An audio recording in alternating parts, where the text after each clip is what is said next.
Tell us what you want, they said. This covers absolutely everything about Haverhill's future for the next 20 years, they said. It's a new sort of planning document from which no area of life is excluded, they said. Everything is up for grabs, they said. It's your future, they said.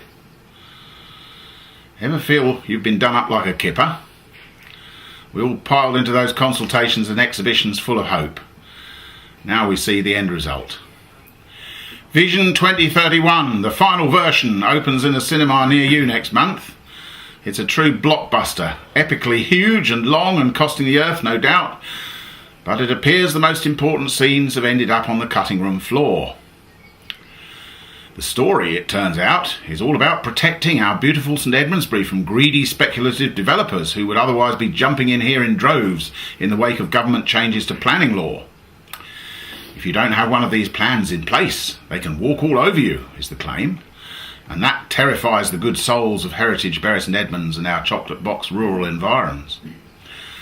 So when they said it was about our future, what they meant was it was about ensuring that our future will be the same as our past. And if you live in Bury or the villages, that's a laudable aspiration because they have a picturesque past and an affluent present. Of course, Vision 2031 allows for growth because the government required that. The level of growth was quickly sorted out a couple of years ago, before we could discover that the 2011 census showed Haverhill was more than 20% bigger than they thought it. Now they've quickly scrubbed out over 22,000 population and written 27,000 over the top. But other than that, their exam paper is being handed in to the planning inspector little changed.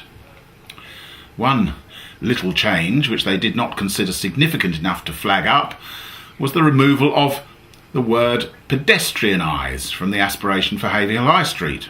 Why?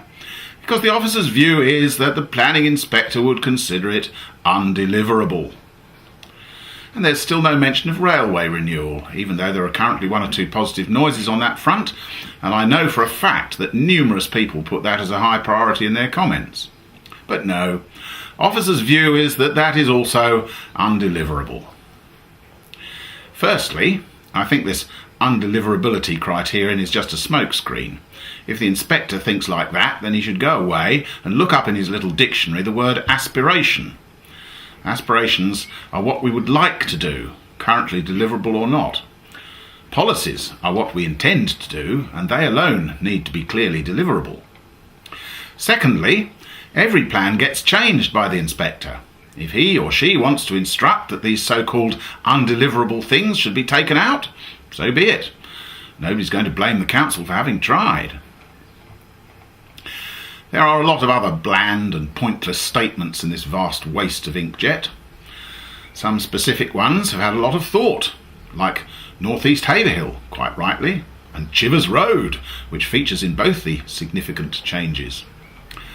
Other fundamental issues are skated over and ignored.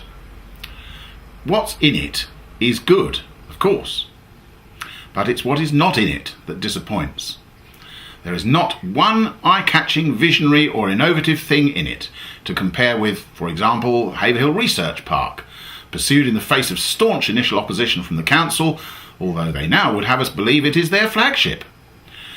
Remember how they tried to get that site deleted from their local plan altogether 20 years ago, until another planning inspector made them put it back at the request of local business people. Vision 2031 is not about achieving a better future for Haverhill. It is about ensuring things trundle along acceptably throughout the borough as in the past, without rocking any boats anywhere. And Haverhill Area Working Party meekly acquiesced in it this week, bowing to the great wisdom of council officers. They achieved the inclusion of a phrase about enhancing the pedestrian environment, and if they think that could ever be interpreted as pedestrianisation, they don't follow the verbal gymnastics of council officers very well.